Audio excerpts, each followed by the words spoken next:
What high level pointers would you give someone working on creating a digital asset protection trust? I would structure it in Wyoming because, again, you're going to get the creditor protection and the anonymity, and mainly the regulation there in Wyoming is extremely friendly for crypto. I would work with an attorney that knows what they're doing, has litigated trusts, has administered trusts, and understands what provisions to put in trust for those situations and isn't just getting started in their career.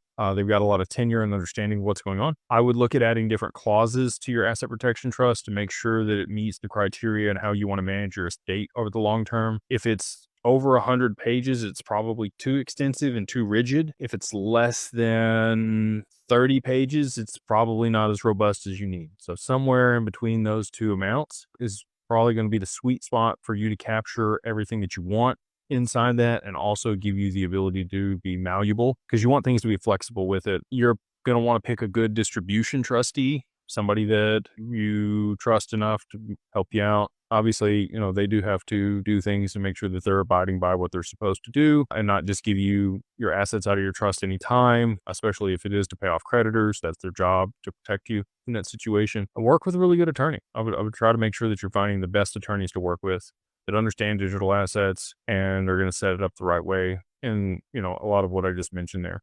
So we do have those attorneys at Digital Ascension Group and Digital Family Office. So if you need somebody like that, if you've got a couple million in crypto and you want to go ahead and set up an asset protection trust to make sure that everything's protected and your family is set up for the long term, we would love to work with you in that.